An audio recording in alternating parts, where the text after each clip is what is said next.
Order, and the sitting is resumed. It's time for questions to the Minister for Regional Development, and we will start with listed questions.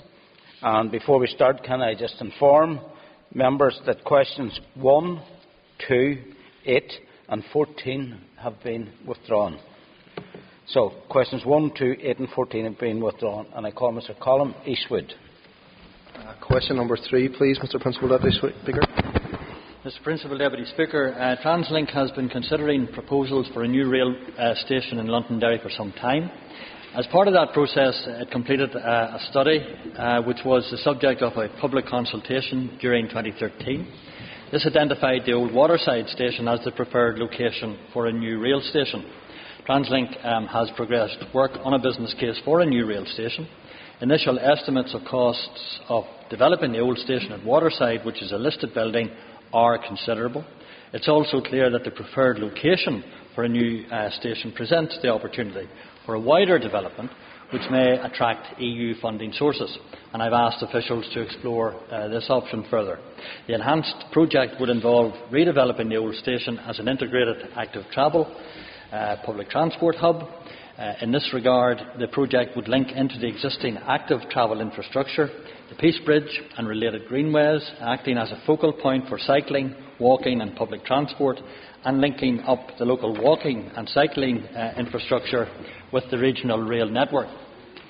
In addition, to enhance the cross-border role of the station and reflecting funding criteria, the project would involve the development of cross-border cycle routes or greenways linking County Donegal into the existing active travel infrastructure within Londonderry. I should advise that the project is at an early stage, and delivery will, of course, be dependent upon securing the necessary levels of funding and in seeking EU funding, ensuring compatibility with specific eligibility criteria. I have, however, asked my officials to engage immediately with key stakeholders to develop detailed plans. I call Mr Eastwood for a supplement. Thank you, and to thank the Minister for his answer. And subject to seeing the full detail, can I welcome the announcement? But can I ask him just to assure this House that the city centre bus station is secure, because we see it as a vital part of our travel infrastructure and our public service infrastructure in the city. Member for his supplementary question, and indeed the welcome that he has given to the announcement of the hub proposal. And of course, I think the general reception in the Londonderry area has been positive. I think it might be helpful to clarify further the vision, if you like, that we have for a transport hub at that Waterside site. And that vision is for an innovative active travel and public transport hub which would serve the wider city and the surrounding area. It would provide cyclists with some facilities, and including parking and changing and maintenance within a refurbished station. In addition, the station would be directly linked to the Peace Bridge and the existing greenways. Opportunities would be explored to extend walking and cycling infrastructure in the city, including between the University, Ebrington and indeed cross-border links. Now, the member particularly asked about the existing bus terminus. It's not envisaged that the proposed development will include a new bus station. The intention is that connectivity will be improved between existing facilities and new facilities, with the result that overall transport services will be enhanced. Mr Hoshin for a supplement. I thank the Minister for his answers.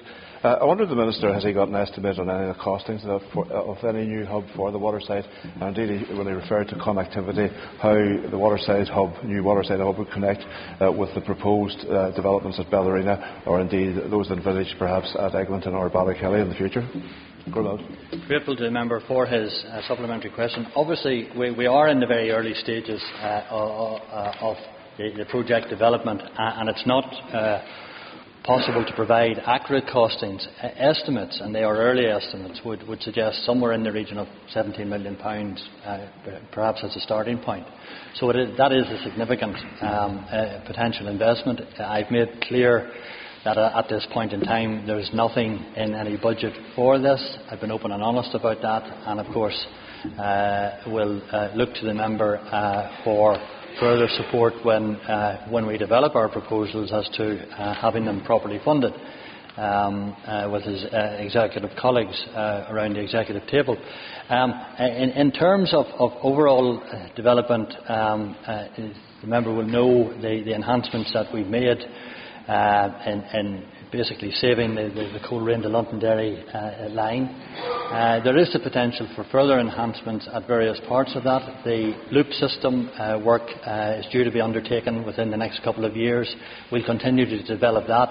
So all in all, public transport opportunities for enhancing both road, rail and other modes, including cycling and walking, is something that we are very, very focused on. And I call Mr. Trevor Clark.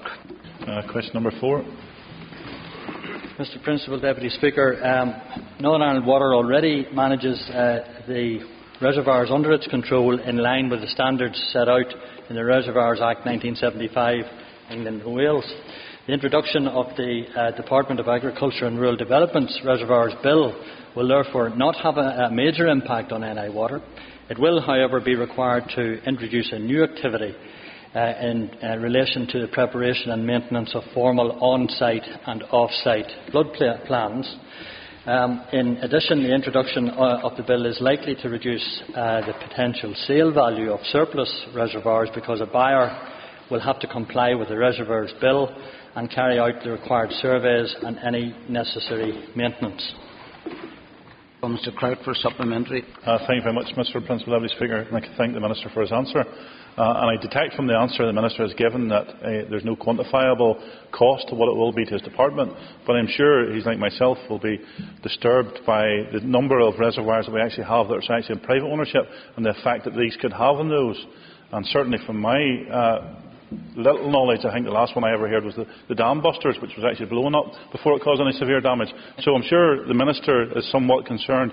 But can the Minister tell this House whether he will be supporting the Reservoirs Bill as it goes through the stage, given that some of us believe that it will be an unnecessary cost and burden to his department and landowners? Grateful to the member for his supplementary question and indeed his recollection of a very good film.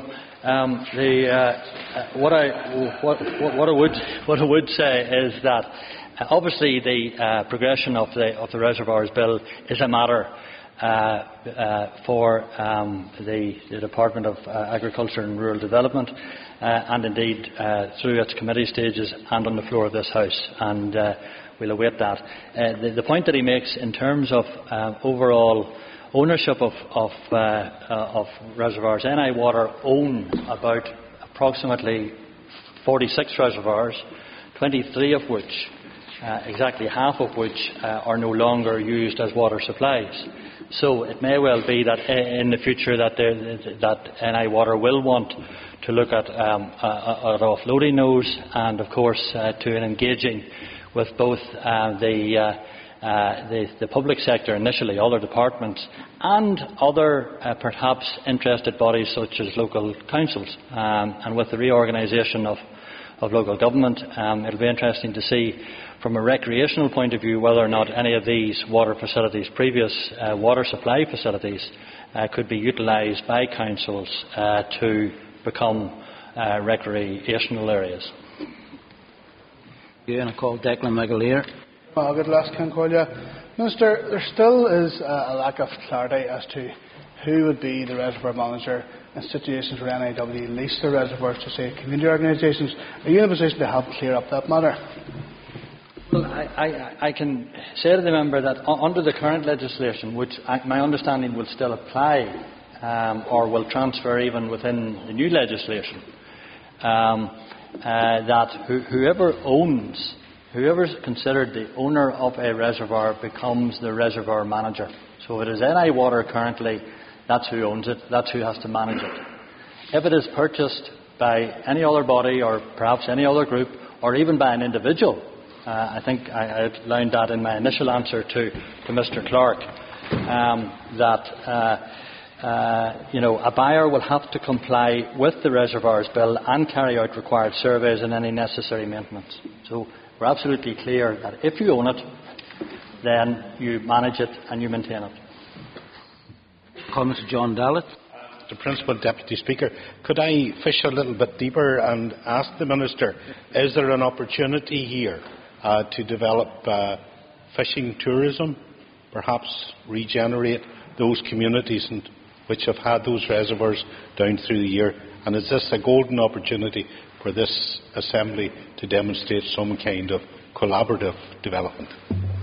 Grateful to the member for his supplementary question, and I think there are opportunities. I think it's fair to say that if reservoirs are no longer being used as a water supply to NI Water, then effectively it makes more sense to put them on the open market and find out who, whether it be a group or another department or another agency, would want to be responsible for them. I think I would want to encourage that. I think angling itself is a very healthy, very popular pastime, and I see opportunities therefore for local councils to develop an interest in it.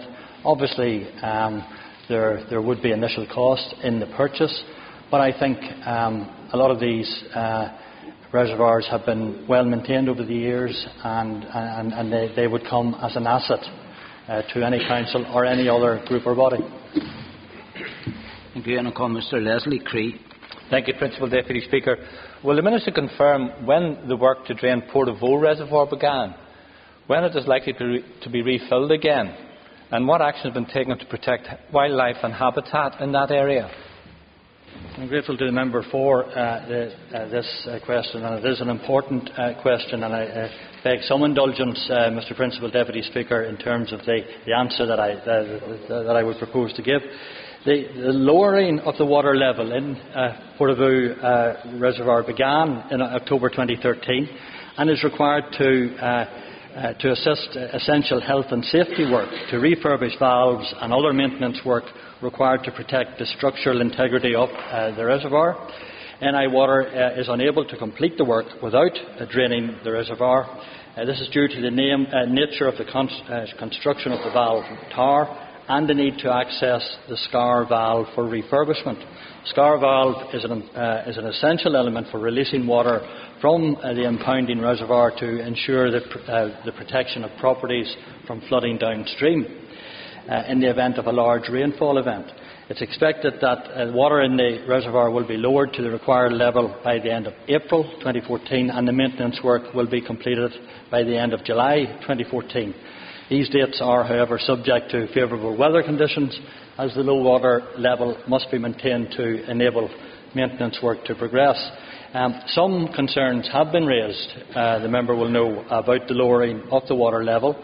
And again, it is to carry out essential health and safety work. Northern Ireland has had ongoing consultation with NIEA and DCAL on the planned works. I have taken a personal interest in this because I'm aware of adverse public comment, and I will want to satisfy myself that both NI Water and all other agencies have performed in the proper manner, and that necessary consultations, or at least briefings, should have been provided to all interested parties. So I can say that to prepare for the works, DCAL hadn't stocked fish into the reservoir since last August, and consequently the lowering of the water level should have had minimal impact on the fish remaining in the reservoir. Okay, Minister, I give you some leeway there because I felt that you were responding maybe to some media commentary today, but the 2-minute rule applies normally. Thank you. I call Mr. Michael McGimpsey. Thank you, Deputy Speaker. Question number 5. Mr. Principal Deputy Speaker, from April the 1st, 2014, Northern Ireland Water has reduced all non-domestic charges by 4% on average. Whilst the actual impact on businesses will differ depending on the volume of water they consume or the rateable value of their premises, the following examples give an indication of the savings that businesses typical of those in South Belfast might expect this year. And a shop which last year paid £310 for water and sewage services will save £13. A restaurant or cafe which last year paid £1,540 will save £60. A medium-sized factory or industrial unit last year billed for something in the region of over £3,000 would save £127. So it's not only businesses who will benefit. These reductions will mean lower bills for hospitals, for churches, for residential homes and many voluntary organisations who also pay water and sewage charges. It is the second year in a row, the member will know, that NI Water has reduced non-domestic charges, and this means in real terms, taking into account inflation, non-domestic customers will be paying 11.7% less for their water and sewage services than they did 2 years ago. I think that's good news. Mr. McGimsey for supplementary. Thank you, Deputy Speaker. And I say yes, that is good news as far as business is concerned. And could I remind him of another piece of good news which came out of road service, namely to reduce charges for car parking in all the towns in Northern Ireland, Newtownards, Macrofelt, Newry, Ballymena, all getting reductions. And that is to help businesses. And could I say to the Minister, therefore, the one place that was excluded was Belfast. So if Belfast is included in the reduction of non-domestic water charges, what is the logic of Belfast being excluded from the reductions, because Belfast traders are equally entitled to the support? Thank you, sir. Grateful to the member for his supplementary, and of course the House will know of the announcement that I made within the last 24 hours. That brings some relief to town centres across Northern Ireland. 95 car parks, I think, over something like 28 towns and cities across Northern Ireland. That has been warmly welcomed by retail outlets and operators, and indeed chambers of trade and commerce. I understand the point that the member makes about Belfast. I've worked closely with Belfast Chamber and the other agencies, including Belfast City Council, on a range of measures. And of course, I would say to the member that I think the quality public transport, the service that we have now in Belfast, in terms of buses and rail, has been significant. I think we also have to bear in mind that we have park and ride facilities that serve into the centre of Belfast, and those park and ride facilities have seen a boost to retail trade, as indeed have measures brought forward by TransLink in terms of fares in their services, including Metro Saturdays, and very, very good value indeed. So the accumulation of all of those measures, I think, means that Belfast, I think, is being fairly treated. We will continue to look at the issues and give assistance wherever we possibly can. And of course, both the supplementary and your answer had nothing to do with the original question, and could I just make that point very clearly? Fergal McKinney. Thank you, Mr. Principal Deputy Speaker. The reductions are welcome, but also bills still represent a substantial cost to particularly small business. What advice and support is available to businesses in order to help them reduce and conserve water and ultimately reduce bills? Grateful to the member for his supplementary question, and indeed he raises a very important point, and one that many operators of businesses, both small and large, continue to raise. And it's important then that they liaise with NI Water to see, both in terms of how savings can be affected, even as a consequence of their bills, but their overall usage. And I would certainly encourage all businesses and indeed all customers to do that. I call Ms. Bronwyn McGahan. Gurmayogat, question 6. Mr. Principal Deputy Speaker, the A4 at Enniskillen forms part of the south-western key transport corridor, which provides access between the east and the Fermanagh Lakelands and cross-border regions. The majority of traffic currently passing through Enniskillen converges at the Gale Square. junction, depends how old you are, in the centre of the town, resulting in considerable congestion during periods of peak traffic demand. Details of the preferred route corridor for the proposed Enniskillen bypass were made public in July 2011. Since then, scheme development has been ongoing with a view to being in position to announce the preferred route alignment in mid to late 2014. Further development of the project beyond the identification of the preferred route will be dependent upon the outcome of future budgetary settlements. Ms McGahon for supplementary.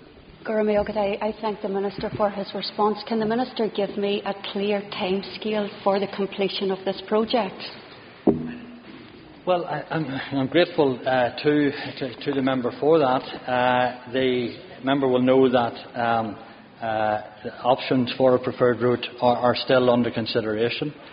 And, you know, in terms of an indicative assessment as to the likely scale of the works involved, I suppose we don't have sufficient detail to identify at this point the preferred solution. All of that factors in to timing and indeed cost. Our current estimate is somewhere between 20 and 30 million. But we will, as I say, it is a scheme. We're aware of the importance of it, and I think the potential is there. But if all things were to go well, I would have thought that we would be looking at procurement and possible contractor in place by mid-2018. But it is dependent on finance, and that is the warning that I would caution the member with. And again, the friendly advice that I offer her as to her colleague was that if you want to help me get more money from executive colleagues, then I'll not turn you away. Tom Elliott. Thank you, Principal Deputy Speaker. The Minister will be aware, obviously, this is one of the ones that I continually lobby him on, but has he actually held any consultations with the landowners of the area of the preferred route, or any testing being carried out on the ground conditions? Well, I suppose, can I thank the member first of all for his supplementary, and I can confirm that he has badgered me continually about this particular project, as I would expect him to do so from his constituency point of view.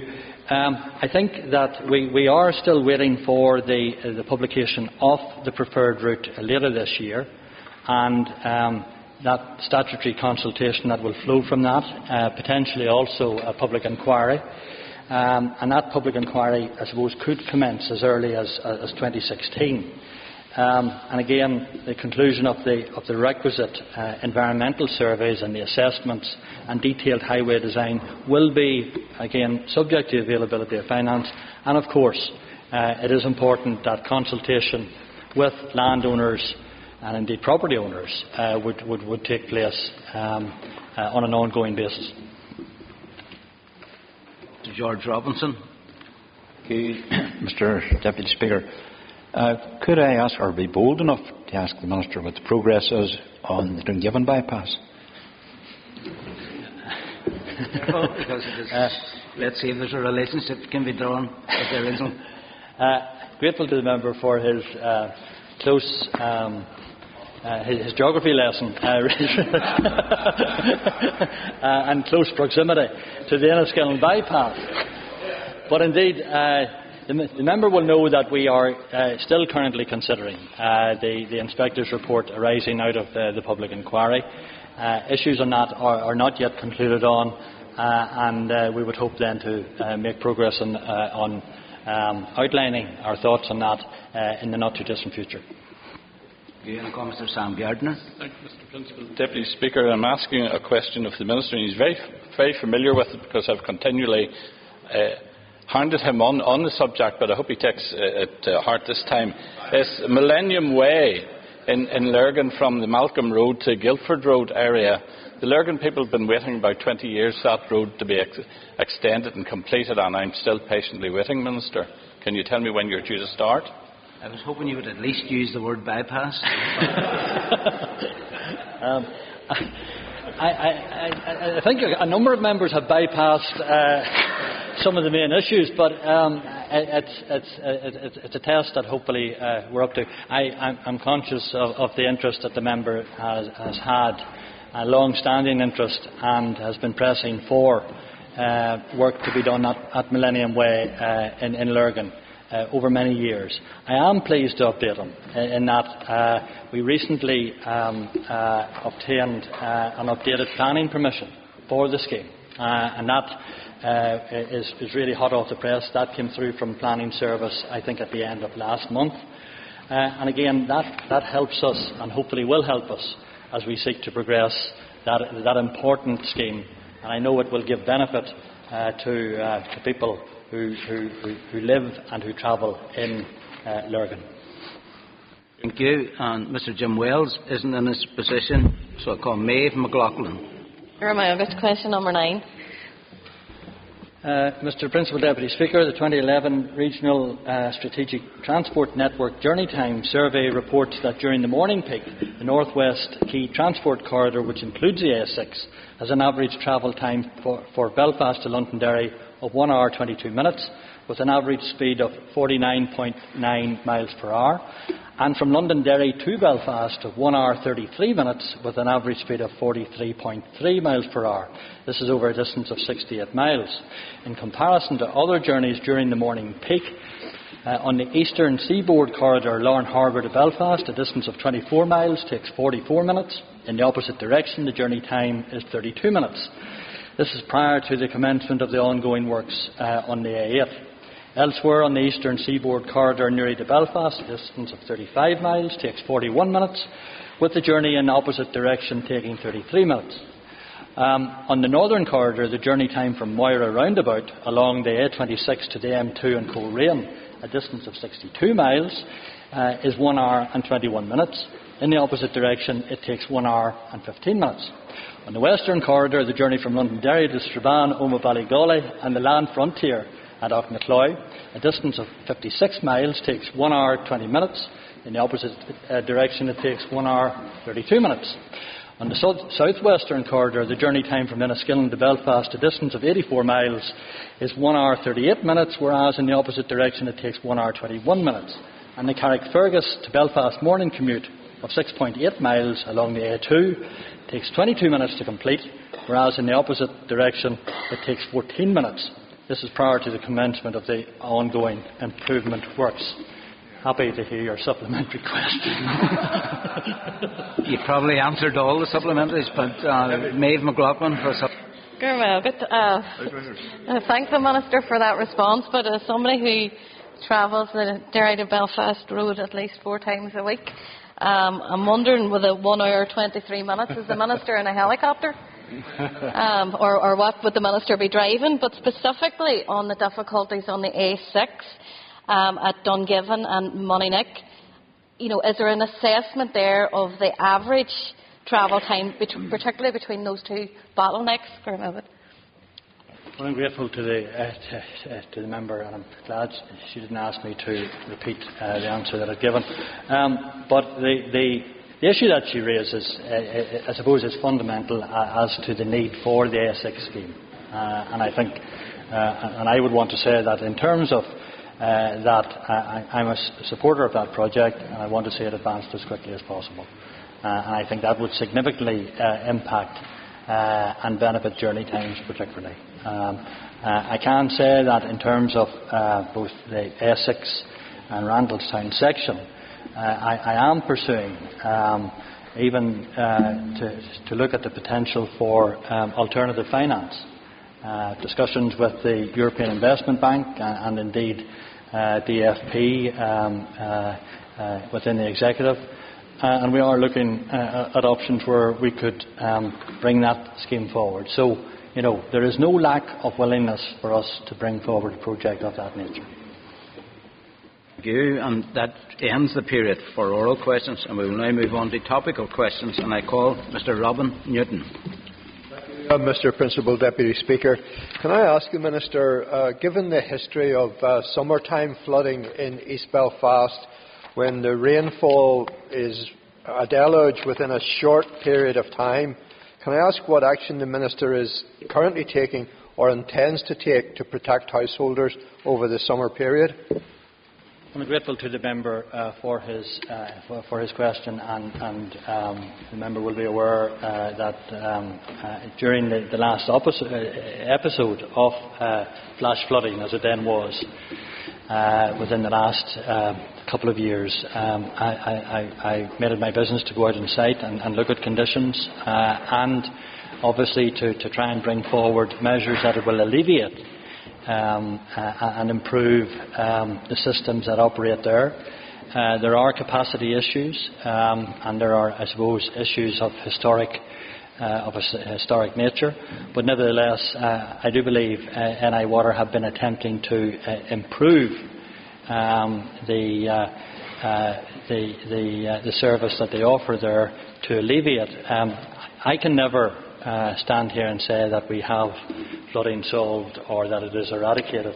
What we would want to do is to take measures that will mitigate against flooding. But when in sharp periods of rain, volume can sometimes overtake the current systems, and it is a matter of trying to improve the systems that are there over a gradual period. And of course, that is not a cheap option either, and we shouldn't underestimate some of the costs involved. Call Mr. Newton for a supplementary. Thank you, Mr. Principal Deputy Speaker, and I welcome the words of the Minister, but it would, given, as I said, the history that there is of this, and some residents who have been flooded 3 and 4 times now, it would give some encouragement if either of the capital schemes that are planned for the area could in fact either be announced and brought forward, and that I think would give at least some encouragement where residents would see investment to address the issue. Well, I'm grateful to the member, and I don't disagree with his assertions.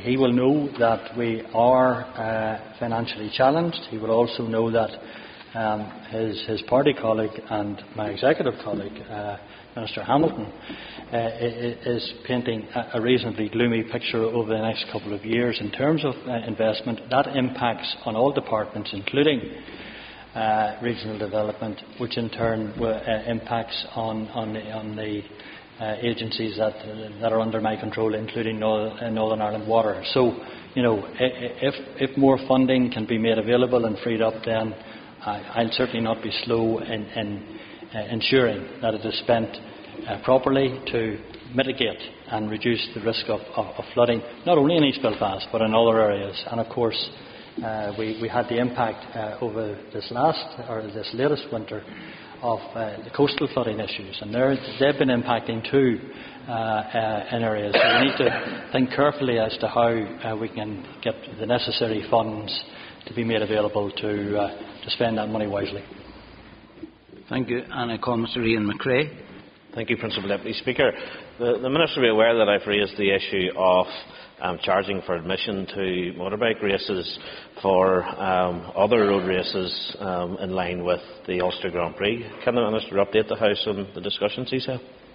Well, I'm grateful to the member for his topical question. And could I say that I think I attended recently the launch of the North West 200 event, and I recently signed off the roads orders, and that's principally my prime and, if you like, sole responsibility. It is an event that I support, and it was for one of those reasons that I successfully carried through the legislation to provide extra flexibility in terms of contingency days for the North West 200. The sport itself is not my responsibility, and I would respectfully say that DCAL would have or should have some input in that. For some reason, and again I have to be honest, there seems to be not much enthusiasm from DCAL to actually support that particular sport. That's a matter for others to comment on or to explain.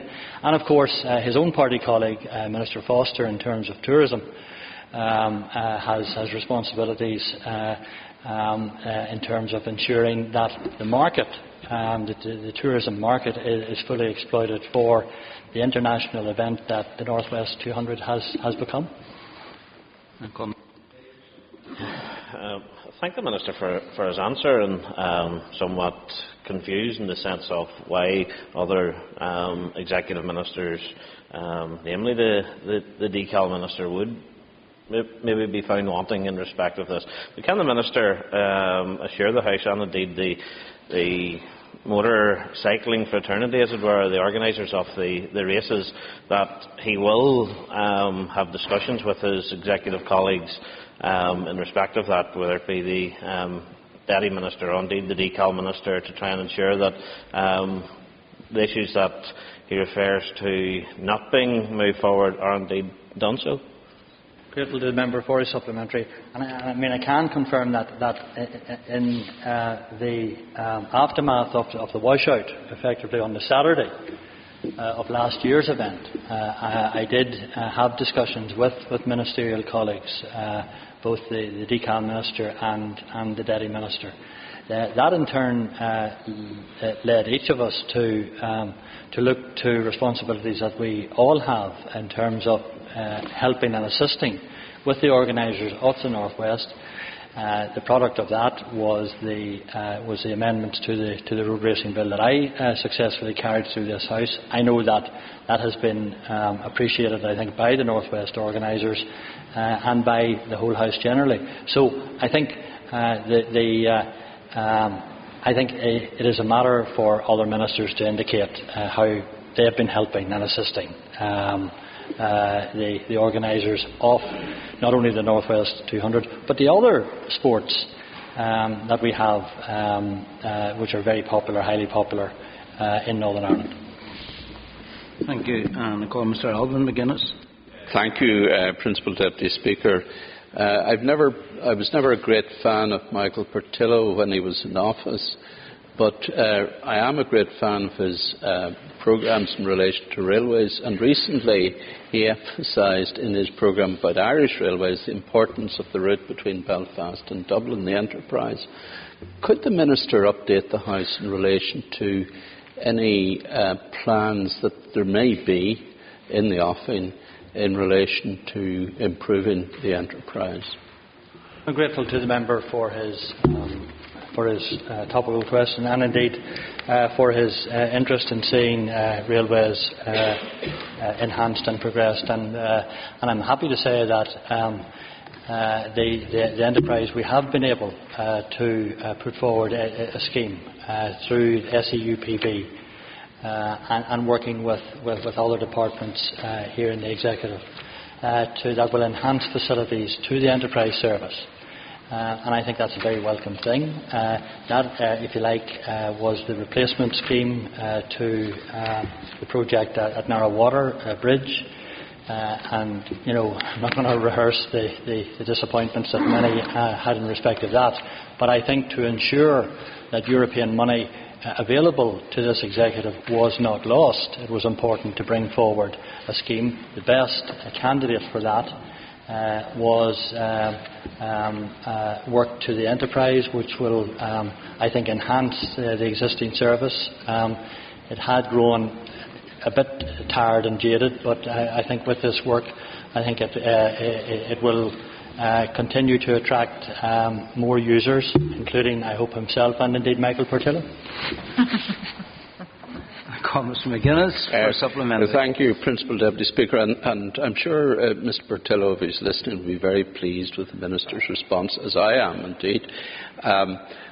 In the meantime, Minister, when one warily is travelling home from Dáil Éireann, having visited that esteemed institution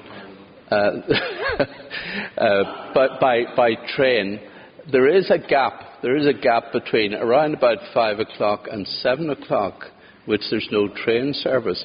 Do you think the Minister could make representations to see if that gap might be filled? I'm very grateful to the member, and whether or not it reflects a long-standing ambition of his to be a more permanent member of Dáil Éireann, I'll not make any comment.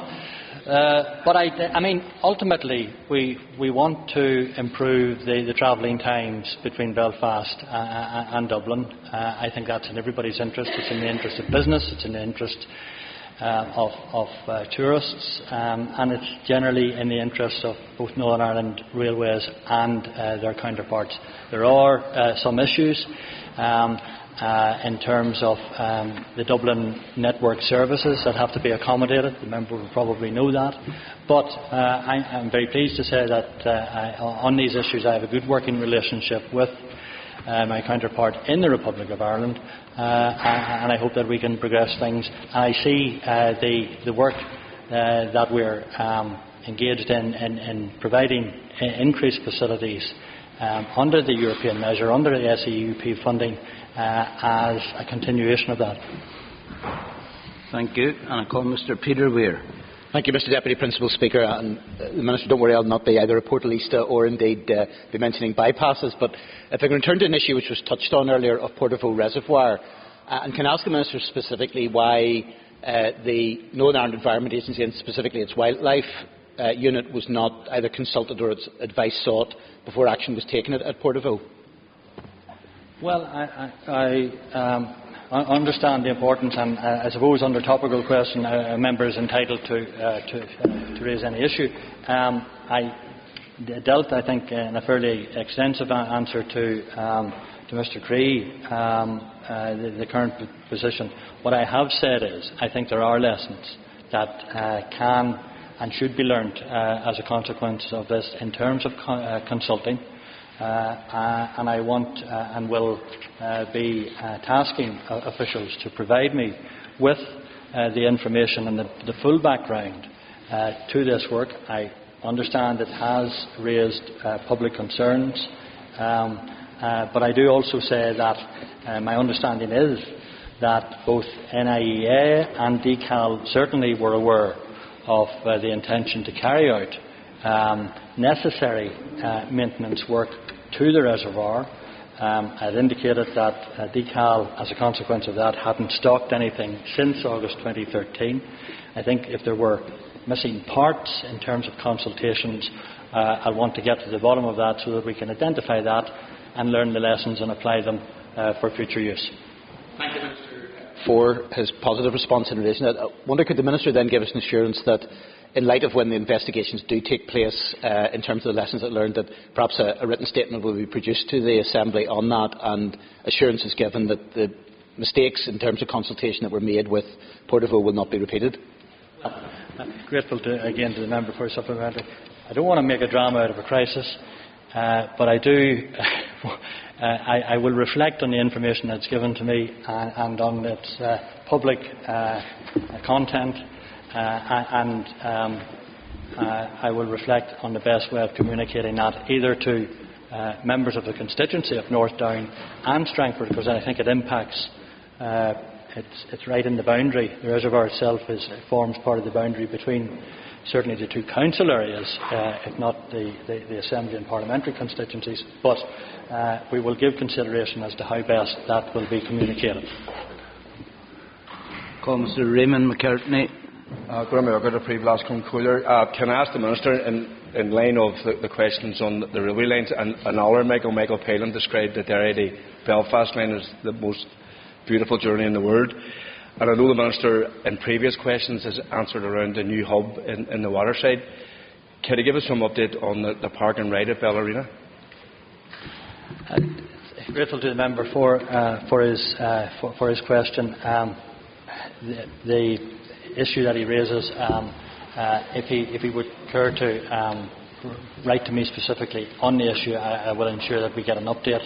I'm aware that there are plans and proposals, not only in terms of railway, but also other modes of transport, including, as you said, a park and ride, which will facilitate sustainable modes of transport and assist people in the general area. I think that's where we want to get to, not only in Belfast but in Londonderry and in other places in Northern Ireland. Member will be aware that I was recently in Copenhagen and saw evidence of sustainable modes of transport really making a difference to the quality of life experienced by the local population. That's something that we would do well to replicate here. That's something that I'm actually passionate about, and I see where I see opportunities and where funding is available, then we will certainly try to exploit those. I'm keen on cycling, I'm keen on walking, and I'm keen on rail and public transport and bus and transport issues. Thank you. And order that time is up. I'm sorry, no time for supplementary. And we must move on to questions to the Minister of Enterprise, Trade and Investment. And before we proceed, just to inform members that question 9 has been withdrawn. I call Mr Fergal McKinney. Thank you, Mr Principal Deputy Speaker. Question number 1. Thank you, Mr Principal Deputy Speaker. Attracting large-scale internationally mobile television and film production to Northern Ireland is a vital component to growing the local film industry. At the end of March 2014, I met with Senior Vice President of the Walt Disney Corporation, Mr Jerry Ketchum, to discuss the potential for his organisation to film in Northern Ireland for the first time. Mr Ketchum was in Northern Ireland with his Executive Vice President, Mr Tony Toe, on an official visit organised by Northern Ireland Screen. I am advised by officials that the visit went very well, and the company is very keen to work in Northern Ireland in the near future. You will also be aware that my ministerial colleagues met with Mike Lombardo and his team at HBO during their recent visit to the United States. We are very confident that HBO will shortly announce that Series 5 of the Game of Thrones is to go ahead again at Belfast Titanic Studios. Growing the independent production sector is critical to the future success of the local industry, and recently I met with the respective production teams from the BBC's Blandings and the film Miss Julie. I was impressed by how well filming had gone for them in Northern Ireland and the level of support they had received from Northern Ireland Screen. Well, Mr McKinney for supplementary. Thank you very much, Mr Principal Deputy Speaker, and can I welcome the news of the recent over £40 million announcement by DETI in terms of the industry. Typically, the industry gathers pots of money together and accumulate that towards an end product. And to that end, can the Minister outline this year any discussions with both the British and Irish governments in terms of promoting the industry and supporting it across the island?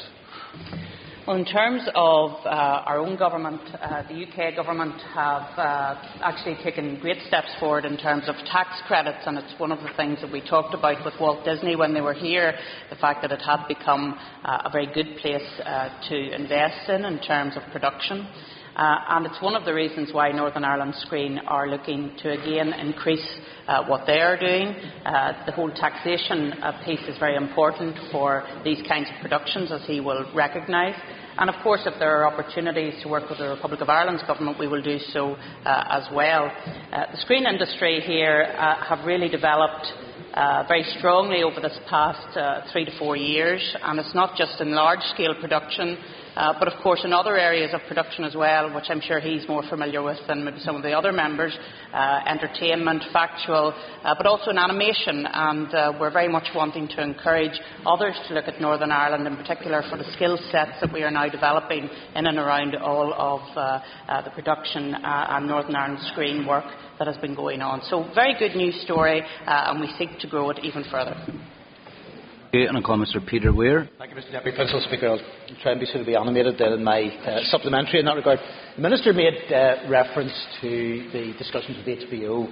I wonder if she could provide us an update on the agreement between HBO and Tourism in Ireland and what the implications of that agreement will be. Well, this again is very good news, because I think it's the very first time that HBO have engaged in this sort of agreement with a partner like ourselves and like Tourism Ireland. And essentially, Tourism Ireland and HBO are going to capitalise on what has been a worldwide success in terms of Game of Thrones. And after 6 months of detailed negotiations, we will be able to access all of their Facebook and Twitter feed to reach their fans right across the world. So I think that's a tremendous endorsement of their work here in Northern Ireland, and it allows Tourism Ireland to show off the areas where they film Game of Thrones, which actually, for some people in this House, they may not realise that it's actually happening right across Northern Ireland. From the Marble Arch Caves, which of course I want to talk about, but also right up to the North Antrim coast, down to Castle Ward. All of those areas are going to be covered in this publicity. So it's a really, really good news story, and one that I hope we can see benefit from. Yeah, Mr Barry McElduff. Can I commend the Minister and the other executive ministers for their efforts in promoting the film industry? And the Minister has referred to the global success of the Game of Thrones. Has she any further thoughts on how to promote the film locations in terms of their potential as tourist attractions? She made some reference to that in her last answer. Well, obviously, the work that we're doing with HBO in terms of Game of Thrones will be very important. The Northern Ireland Tourist Board are also, and Tourism Ireland, working with the National Trust because they, of course, were the setting for the film Miss Julie, which I understand has been considered for Cannes, which, if it happens, will be a tremendous endorsement as well of what has happened here. I know everybody in the Chamber watches Blandings on a Sunday evening, and they will have seen the fabulous views of Crum Castle there as well. Again, that's something that we intend to use in terms of our tourism potential. So there has been a great uplift in terms of this sector helping another sector, the tourism sector, and we intend to grow that as the years go on. Ms. Sandra Overend. Thank you, Mr. Principal Deputy Speaker. And just in reference to, the fourth series of the Game of Thrones due to be filmed here, and the major increase in the budget for Northern Ireland Screen, is the Minister content that the skills in the creative industries and the supporting roles, no pun intended, are here in Northern Ireland? And what discussions has she had with the Minister for Employment and Learning to extend training in this sector? Well, I am content that we do have the skills here, and that is endorsed by the fact that we have had people come and invest, whether it's in animation or in other factual or entertainment series, The Fall, In the Line of Duty. All of those firms have found the skills that they need when they come to Northern Ireland. So I am content that those skills are there. If we move up to the next level, obviously we will need more people to get involved in this sector, and therefore we will need to engage with the local colleges in particular, and I know that the Minister of Employment and Learning will work with me to make sure that we have the appropriate skills learning, because that's the advantage of Northern Ireland, the fact that we can be flexible when opportunities arise. It's one of the strongest selling points for Northern Ireland, and I think we should look forward to the opportunities that this sector will provide for us over the coming months and years. I think it's a very exciting time for Northern Ireland. I know that Northern Ireland Screen have an ambition to be the largest production area in the UK and Ireland outside of London. I think that's something we can really achieve, and that would be a great fillip for Northern Ireland. Okay, and I call Mr. David Hilditch. Thank you, Mr. Principal Deputy Speaker. Question 2. Compliance with European Commission obligations on emissions is a key issue for our large-scale generators. The Commission has also called for coordination of trading arrangements for electricity markets across Europe. This will require redesign of existing market arrangements and consideration of how generators will participate in and be remunerated under new structures. Work on the market redesign is progressing, and the generators have opportunities to input into the process. Mr. Hilditch for a supplementary. Thank you, Principal Deputy Speaker, and thank the Minister for her answer. Minister, how important is the North-South interconnector for long-term security of supply? Well, I am on record as saying the North-South interconnector is critical for our long-term security of supply. That's still my position. As I understand it, NIE have resubmitted its revised planning application and environmental impact assessment to the Department of the Environment, and we're hopeful that we can now progress in relation to the North-South interconnector to deal with the issues that we know are in front of us. It's not something we aren't aware of the consequences of. We know very well that we have a pinch point at 2016 and indeed at 2021, and therefore we need to progress with the North-South interconnector. I call Mr. Cahill Boylan. Thank you, Mr. Principal Deputy Speaker. We could ask the Minister, does she not agree that greater cooperation across the island is needed to deliver energy? And could also ask her what discussions has she had with her southern counterpart in relation to delivering best for the future. Well, the last conversation I had with Pat Rabbitte was in relation to the North-South Interconnector and the fact that we absolutely needed it to be put in place, and he is very clear that he needs it put in place. I'm very clear that we need it in place to make the single electricity market work to the benefit of everybody, both in Northern Ireland and in the Republic of Ireland. So I think it is a very strong story in terms of North-South cooperation, because we want the North-South Interconnector to happen. Mr. Alban McGuinness. Thank you, Principal Deputy Speaker, and could I thank the Minister for her answers. I share the view of the Minister that this is very, very important for the development of the electricity industry throughout Ireland. Could the Minister indicate whether or not there is a time or a date indicated, even a speculative date at this stage, in relation to the public inquiry that would take place? Well, no, I can't, because as he will appreciate, that's a matter for his colleague, the Minister for the Environment. All I can do is urge him to deal with it in as timely a manner as he possibly can, and I hope that that will be the case. Mr. Jim Allister. Does the Minister acknowledge that there is a looming crisis in terms of insufficiency of indigenous generated electricity, and how, if she does recognise that, what proposal has she to deal with that, particularly given the stalling of the interconnector?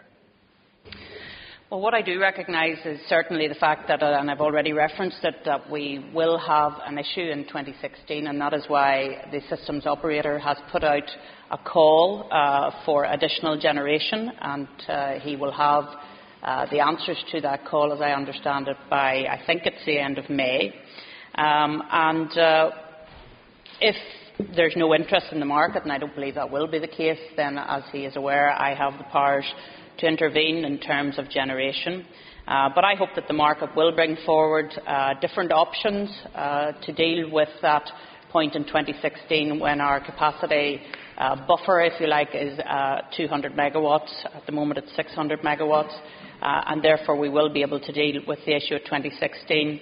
Of more pressing problems will be 2021 if the North-South Interconnector isn't in place, because that will provide us with a bigger issue then, and obviously whoever's in my position in the years to come will have to keep a very close eye on that and take whatever actions are necessary to make sure that we have the security of supply in the short, medium and longer term. Thank you. And I call Dolores Kelly. Thank you, Principal Deputy Speaker. Question 3, Minister. The Prime Minister met with Taoiseach Enda Kenny last month at the Anglo-Irish Summit, where they welcomed ongoing collaboration on visas to help strengthen the common travel area. The visa waiver scheme is an action point included in the Economic Pact, which has been developed as part of the G8 Summit legacy to help Northern Ireland build a prosperous and united community.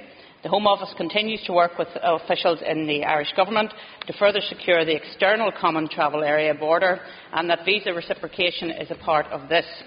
Subject to appropriate safeguards, the United Kingdom Government will look to pilot a scheme permitting visitors from some destinations to enter the United Kingdom from the Republic of Ireland using an Irish visit visa without the need for a UK visa. I call on Mrs. Kelly for a supplementary. Thank you, Principal Deputy Speaker, and I thank the Minister for her comprehensive answer. But given the impending vote for Scottish independence, has the Minister had any indication of how that will impact on the visa if Scottish people should vote for independence? Well, I would imagine that would be an issue for the Scottish Parliament in that very hypothetical situation. I mean, from my perspective, what we're trying to do, as she knows that we have a common travel area at the moment between ourselves, the Republic of Ireland, the Isle of Man and the Channel Islands. What we were trying to do was that if people came in from faraway places like China and India into the Republic of Ireland, that we could then attract them up into Northern Ireland, and that's the key element to this. As I understand it, the rollout of biometrics is an absolutely key part of this. Once that the Irish Government has that in place, then things will be able to progress. And I think that will make a difference to us in Northern Ireland, because we'll be able to attract people up, particularly from Dublin. Call Mr. Ian McRae. Thank you, Principal Deputy Speaker. Could the Minister outline any new air routes that have been identified as being important to develop here in Northern Ireland? Well, again, this is one where there's no secret. I've been very clear that I want to see a route from Canada developed, and I also have some key targets in terms of European routes as well, principally into Germany, and I would love to see a Brussels connection from Northern Ireland as well. And I think it's something actually that would really help us in terms of our influence in Brussels if we had that direct connectivity. But in the context of that, I do very much welcome the fact that in the Chancellor's budget recently, he has again said he will look at start-up aid for new routes from regional airports, and that sort of air route development fund, which we have been prevented from developing in Northern Ireland, will of course be of great help to us here because of our distance and because of the fact that we are not on the mainland, that we are on the island of Ireland.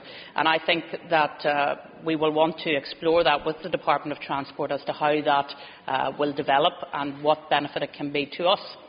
So that's ongoing discussions that we will be having with the Department, and it's something I think that will assist us in getting new routes into our airports. I have already drawn attention to the necessity for supplementaries to address the original question, and that was quite a long-haul route, a long way from common travel visas. Mickey Brady. Cara Margaret, Prelas Concordia. I thank the Minister for her answers so far. I think you've probably answered the question to some extent, but it's just work that has been done to identify the potential growth in this area when a solution is found. Cara Margaret. Well, we do recognise that there has been a growth in faraway destinations coming into the island of Ireland through Dublin, and we want to be able to attract those people to come up to Northern Ireland. And in fact, just yesterday, Mr. Principal Deputy Speaker, I attended the Meet the Buyer event in Enniskillen, and at that event there were 120 tour operators from all across the globe trying to find out about our product here in Northern Ireland, our experiences, and if we can attract more air routes directly into Northern Ireland, I think that will have a huge benefit for us. But they were very impressed with what we had to offer and the experiences we had available to them, and I'm hopeful that again next year will be a good year for tourism in Northern Ireland. And I call Mr. Danny Kinahan. Thank you, Principal Deputy Speaker. Question number 4. The key strategic targets for tourism are contained in the Programme for Government and the Economic Strategy. The last couple of years have been highly successful for Northern Ireland tourism. My focus has been to deliver on the tourism product, major events and global marketing campaigns to ensure success and bring maximum economic benefits to the local economy. I am delighted with what has been achieved, and it is now an opportune time to consider future plans. A review of the Northern Ireland Tourist Board and wider tourism structures is due to be completed by the end of May 2014, and when I have the recommendations from that review, I will take stock of the action needed to ensure we deliver on my and the industry's aspiration to grow tourism into a £1 billion industry by 2020. Okay, and I call Mr. Kinahan for a supplement. Thank you very much, Principal Deputy Speaker, and I congratulate the Minister on much that has been achieved. But we really were looking forward to this report, which I think, if I've gathered what you've just said correctly, we will get shortly on what's based on the consultation. But does she see it as something that can really pull all of us together to help sell Northern Ireland, particularly Northern Ireland as opposed to the whole of Ireland? Well, as he will know, my focus is always on how we can give standout to Northern Ireland. That has always been my focus and will continue to be my focus. The tourism strategy is something that, frankly, we have moved on from, and I do remind the member that it was his leader that said we needed to move away from strategies and into action. And I think anyone looking at what has happened in tourism over this past number of years will have seen a lot of action in terms of the product we now have available, in terms of the events that we've been able to bring here to Northern Ireland, and indeed a whole uplifting of the skills in the hospitality and tourism industry. So I think there has been a lot achieved. We should take pleasure from that, but we should plan for the future, and that's why the review of the Northern Ireland Tourist Board does come at an opportune time, and I'm looking forward to that review coming to me at the end of May. Mr. Sammy Douglas. Thank you, Mr. Principal Deputy Speaker. I've just come from the All-Party Group on Tourism, where there's a major presentation on the Giro d'Italia and the tremendous opportunities there are for Northern Ireland. But can I ask the Minister, could she indicate whether to date tourism targets in the programme for Government have been met? Well, and can I say to him that I was very pleased Stephen Roach was able to be with you at the All-Party Group on Tourism, because the Giro is now nearly upon us. There's a lot happening in terms of the world looking at Northern Ireland, and I hope everybody's ready to wear pink, Mr. Principal Deputy Speaker, because it's hugely important that we're all in the pink for May. As regards all PFG targets, in respect of the tourism commitments, they've all been met to date, including key milestones for visitor numbers and tourism revenue in 2012. With 3.2 million visitors spending 539 million up to September of last year, 2013, we are well on our way to meeting our programme for government targets of 4.1 million visitors and 637 million of revenue. So I want to pay tribute to the Tourist Board, Tourism Ireland and all of the industry for the way in which they have come together, played it very well, one team, one voice, and I'm very pleased with the industry. Mr. Pat Sheehan.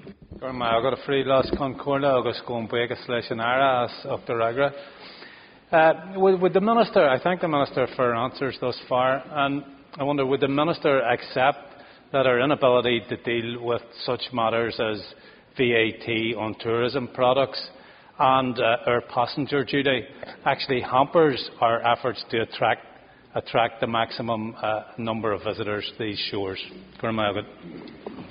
No, I don't accept that, and indeed when we asked the Chancellor to intervene in terms of our passenger duty, he did so.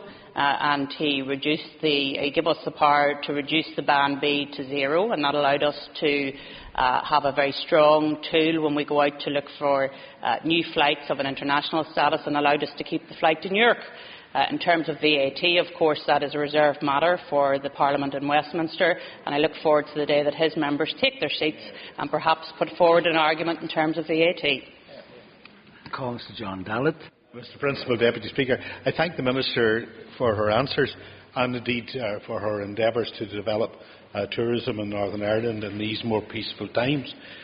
Given that international tourists in particular don't recognise political borders and tend to migrate north and south, has she had any input into the tourism policy review which was announced in Dublin?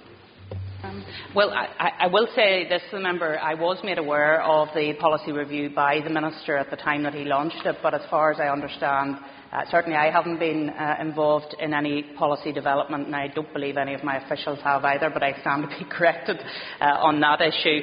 But he is looking at his policy, whereas I am looking at the structures in terms of the Tourist Board, so the two are slightly different. But certainly we do have a good working relationship, and we always endeavour to work together when it's to benefit both parts of the island, as he will know, in terms of the Rugby World Cup, which we are working on together with the Minister for Culture, Arts and Leisure.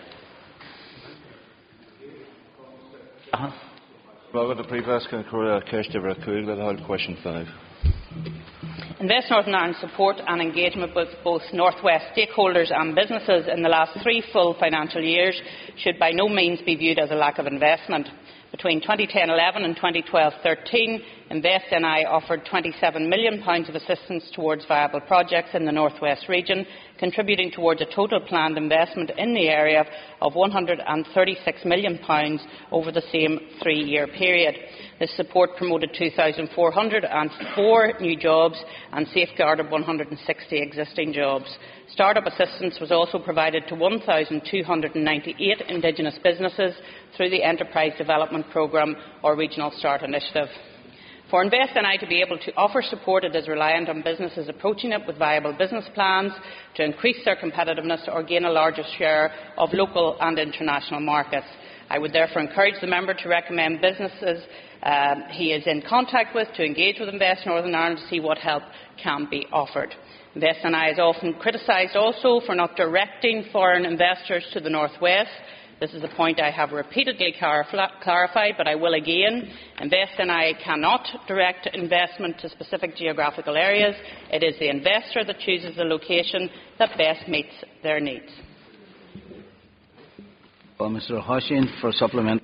Could I ask the Minister, does she recognise the disparity that exists even within the North West area in terms of the constituencies, which help goes to the Foyle constituency and less so to West Tyrone and to the East Derry constituencies? Well, if there are divergencies between constituencies, and I think when he talks about the North West, it is Strabane, Londonderry and Limavady that are taken into consideration in these figures. If there are divergences, then we do rely on the local councils to work with us to work up plans to deal with those issues. I do have to say to them there are some very good plans, and I think of the Inspire programme for one, which I know that the Strabane Council has developed with Omagh Council in terms of the local economic development programme, and indeed there are other very good programmes worked up alongside the councils as well. So it is a question of working together and not waiting for someone to come along and offer a solution. This is about collaborative working, Mr. Principal Deputy Speaker, and I do hope that the member is up for that collaborative working. Thank you. And just before we go on to supplementaries, can I remind members that there's a very specific reference to investment in the North West. And I call Mr. Leslie Cree. Principal Deputy Speaker, and I was wondering if the Minister envisages that pilots such as the pop-up investment office, which I understand is going to Limavady, could this stimulate the sort of business activity which some elected representatives complain about the lack of? Well, certainly the pop-up shop from Invest Northern Ireland has visited, I think it was Queen Street in Belfast. Then it went to Enniskillen, to the Ironside Shopping Centre, and then it's going to Limavady as well. And that's really an effort of Invest Northern Ireland to make people aware of what's available in terms of help, in terms of programme, in terms of assistance. And I have been pleased. I haven't had the feedback the full feedback from Enniskillen yet, but apparently in respect of the Queen Street, I think it was in Queen's Arcade in Belfast, that was a very good engagement. People coming in through the doors, learning about Invest Northern Ireland, what they were doing for the very first time, and I can see us doing more of that because sometimes the message doesn't seem to be getting out there, Mr. Principal Deputy Speaker, in relation to what Invest actually gets involved in, and I'm very keen to make sure that everybody is aware of what's available. Mr. George Robinson. Mr. Deputy Speaker, could I ask the Minister how important is the One Plan in growing the North West economy? Well, the One Plan, of course, is something that has been developed by a number of stakeholders in the Derry City Council region, and it's something that we have been involved in from an Invest Northern Ireland perspective. It's something that the Executive has endorsed as well. So it is a very important plan. I think it's a very good example of a holistic approach to how things can be achieved and moved on. It's a very positive way to look at development in an area, because what you're actually doing is taking in a whole range of factors, not just dealing with factors on their own at particular points in time. So I do think that the One Plan is a good example. It's one example of how to deal with things. Another example is the Fermanagh-Omagh region and what they're doing there with their smart region work, and it's something obviously I've been heavily involved with as well. An attempt to say this is what we envisage for the region, now how can you help us to deliver that? I think that's a very good example of how to do things. Mr. Principal Deputy Speaker, can I thank the Minister for her answers thus far. Can I ask her, in relation to Fort George and the opportunities there, we had a good announcement last week around I think about 10 jobs for a local company. Can she just tell us what work Invest Northern Ireland is doing to attract investors to that site and to any other vacant sites in the city? Again, it's about being aware of what's available for inward investors, but also for Indigenous companies, so that when they ask us questions about particular needs, that we know where those needs can be satisfied. And of course Fort George is a very good site. It's very central to the city, but has plenty of space on it as well, and of course it's got the Hibernia link into it as well, which of course is a very strong selling point. So Invest Northern Ireland in its property division is very much aware of Fort George, and of course at a local office level in Londonderry they're very much aware of it as well. Roy Beggs. Question number 6.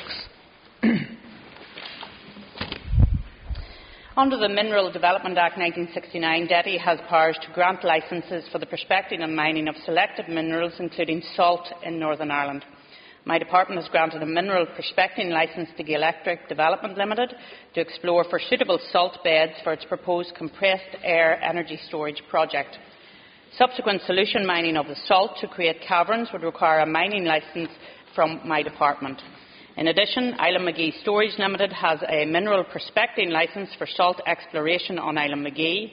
However, as the Mineral Development Act only applies to onshore Northern Ireland, the company would need a DETI mining licence for the creation of natural gas storage caverns beneath Larne Lough. Would not need a DETI mining licence for the creation of natural caverns beneath Larne Lough.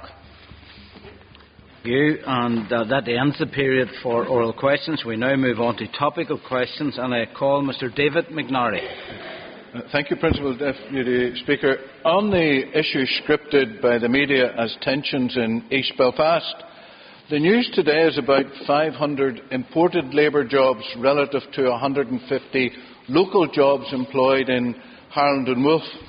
Does the Minister agree that the company involved should clarify if there is a disparity in the numbers employed outside the local unemployment and employment register? I thank the member for his question, and it's one I thought he might raise with me when I seen his name on the list today, and so I asked some questions of Harland and Wolff before I came to the House today. As I understand it, Harland and Wolff were awarded the contract for the dry docking of the rig by an international oil group, Dolphin Drilling, in August of last year.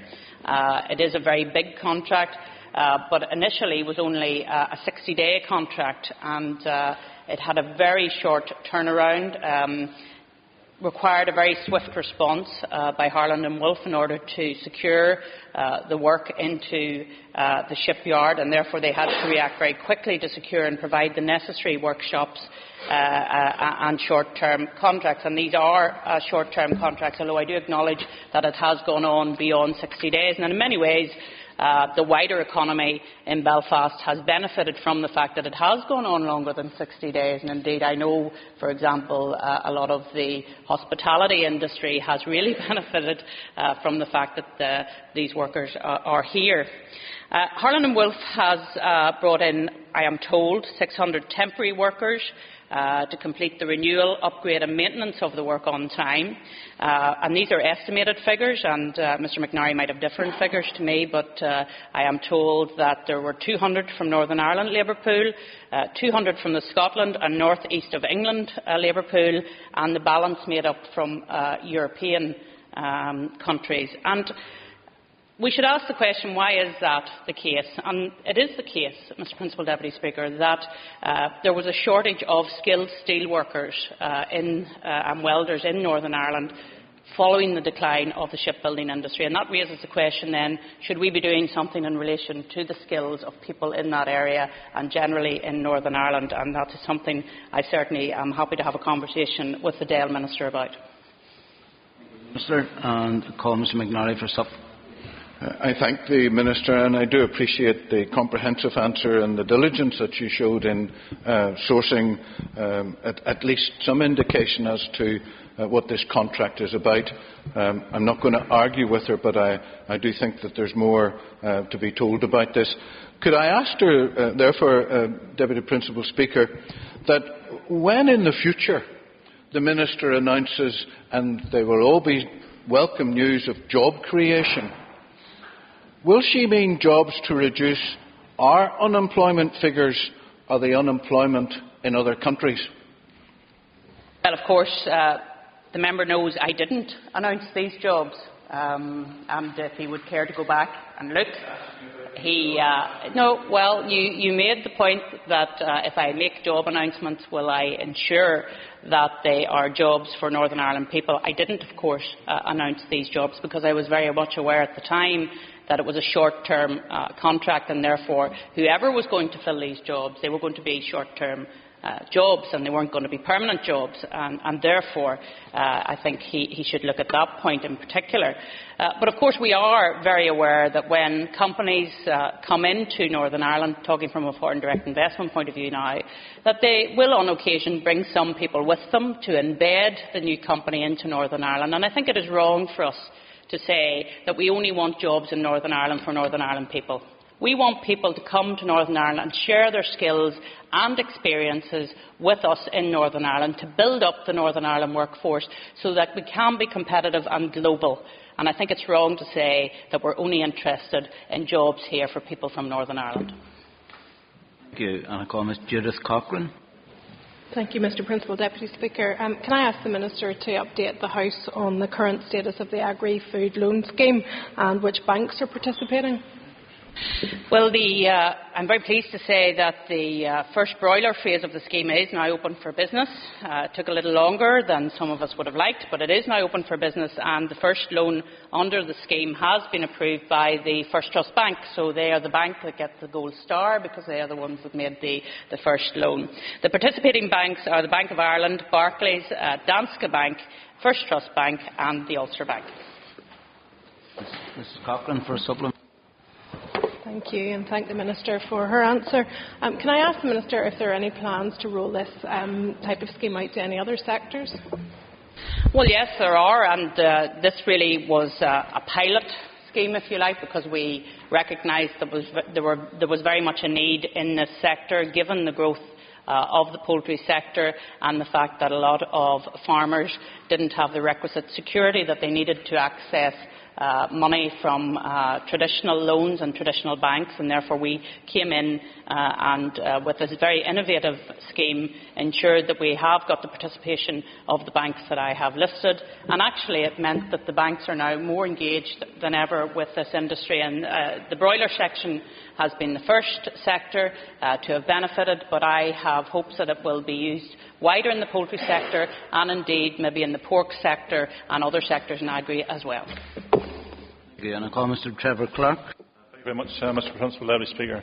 Can I be on record maybe for congratulating the Minister in terms of the work that she's doing for tourism in Northern Ireland, particularly in relation to the announcements the last couple of weeks in terms of the Irish Open over a couple of years and the Giro, which is probably coming much sooner than the Irish Open. But in terms of the Giro, can the Minister tell the House today in terms of the value or what that actually means to Northern Ireland, given that some people would rather focus on the negatives as opposed to the positives? Well, I thank him for his comments in relation to the events that we have been able to announce over this past short period of time. It is tremendous to welcome the Irish Open back to Northern Ireland in 2015 to Royal County Down, and then in 2017 to the Lough Erne Golf Resort in Enniskillen. We have, of course, been launching the Circuit of Ireland, which takes place over the Easter weekend, another very strong race, one that really has taken on a new emphasis because of the fact that Eurosport are involved and it's part of a European network now. And of course the North West 200, which we launched as well. It's upping again into a festival. We very much look forward to that event, which is happening over a week in May as well. There's a lot of things happening in May, Mr. Principal Deputy Speaker, not least the Giro d'Italia, as I've already indicated. And we have been working very hard with the team in Shade Tree Sports and RCS, the organisers, to make sure that we get the greatest benefit out of the Giro d'Italia. And the working groups are working hard with local councils to try and make sure that they can capitalise on the Giro and the opportunities that that brings to local areas as well. We have a full branding campaign that's going to run alongside the whole of the event, right along the course. And we have been promoting the event to our key consumer markets in Northern Ireland, in the Republic of Ireland and right across Europe. So it is going to be a tremendous event for us, and I look forward to it very much. Clerk for a supplementary. Thank you very much, Principal Deputy Speaker, and I thank the Minister for that answer. And given the success that bringing the Irish Open back, and now we have the Giro d'Italia coming next month, what is the possibility, Minister, in the future of bringing it back, given that I think the impression that we get within our constituencies of the excitement for many people to actually see it for the first time in Northern Ireland? What's the possibility of it coming back to Northern Ireland, and even in terms of when it does come back, if it comes back rather, the possibility of opening up other parts of Northern Ireland in terms of the roads or other parts of the province for people to see and enjoy what we have over here? I thank the member for his question, and he is right to talk about what happens after the race has been here, what's the legacy behind it. And in actual fact, the Giro d'Italia do have a very strong legacy programme, and I've already had representations from South Down in relation to the legacy programme in terms of the Grand Fondo, as it's called, because they run races in the following years which really get the community involved in the Giro brand and keep cycling alive. And having met with some of the cycling groups across Northern Ireland, it is quite amazing to see the number of people who are involved in cycling across Northern Ireland. So this is a great event for them, of course, but it's a great event for our tourists who we look forward to welcoming in May as well. And I call Mr. Alec Maskey. Can I ask the Minister to, if she could give us an appraisal of the recent NICFA commentary around what they describe as significant gaps in terms of economic data in respect of being able to plan for recovery? Well, we hope to provide some answers to that, although I don't believe there are gaps, but there will be some clarity provided in that in terms of what the Executive plans to do over the next period of time, because there are a lot of figures out there. Some of them are very misleading. All I know is the fact that we now are down 13 million in terms of, or 15 million in terms of our budget, 13 million in terms of our budget for the Northern Ireland Executive, and that's gone. That's gone. So therefore we have to look at our budget in the years to come, and I know that will be a huge challenge, particularly for the high spending departments in the Northern Ireland Executive, and it's going to be a huge challenge to deal with. However, I do hope that when we have those figures in front of people, that they do realise that the money has gone, and therefore we need to start planning for the future of Northern Ireland. We've been told that we've been living in a period of austerity, Mr. Principal Deputy Speaker, but frankly, if we go on the way we're going in terms of welfare reform, we ain't seen nothing yet. Mr. Maskey for a supplement. Well, actually, I can't thank the Minister for that response, because it's just silly posturing, and it doesn't at all address the question. I would have expected the Minister to tell the House that she's very much committed to making sure that we do have all the necessary information that we can get at our disposal to plan for an economic recovery. So could the Minister, even at this point, leave aside the stupid posturing and actually try and give an assurance to the House that you might actually understand the need to have a full framework for data? Might help to well, it takes one to know one. Can I say this to the member? He obviously didn't listen to the answer I gave him, and I don't know why that might be a problem for him. I did say that the executive of which his party are members, as far as I can recall, have agreed to look at the specific figures in relation to welfare reform and indeed all of the difficulties in front of it. And if he thinks it's silly posturing,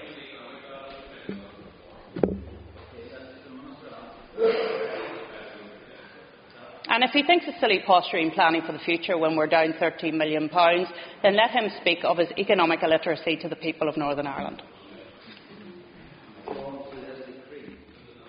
Thank you, Principal Deputy Speaker. There is Invest Northern Ireland development land, the land bank held in Bangor at Bellew for a long time now, and nothing has happened with it. Would the Minister advise that she would think favourably about allowing local authorities to become involved, so in fact that this asset could be utilised for economic development? Indeed, when he looks at the transfer of powers going down after the local government reform, he will find that part of that is local economic development, and I would very much welcome the engagement with the local councils in terms of land banks, because it's local people who know A, where the land is, B, what the need is in terms of indigenous companies. So very much commit to him that I will do that, and I'm happy to have a discussion with him if he feels that it would be good to have an early discussion in and around that in terms of Baloo. Call Mr. Creed for supplementary. Yes, well, President Speaker, not my question and supplementary into one, but I'm very pleased with the response from the Minister. Thank you, and thank you. I call Mr. Allegis. Could I ask the Minister what will be the impact of the opening of the new premises for Munster Sims that the Minister opened in Bangor? I was very pleased to be down in Bangor again with Munster Sims to see the development that has been ongoing there. As he will know, Munster Sims was a management buyout a couple of years ago, and perhaps at a very difficult time for the economy, a team there decided to grow that business. And they have done so in a very impressive way. I want to congratulate the management team at Munster Sims for their new factory, which I was very privileged to open recently, but also to pay tribute to their staff. And I know that the management will want me to pay tribute to their staff because they have a very good working relationship. Indeed, they were named as a Sunday Times Employer of the Year for, I think it's 5 years, which is something that is something to be very proud of. And the fact that one of our companies and one of your companies, Mr. Easton, is on that list should be something that you're very proud of. And members, that his time is up, and I propose that the House takes its ease while we change the top table.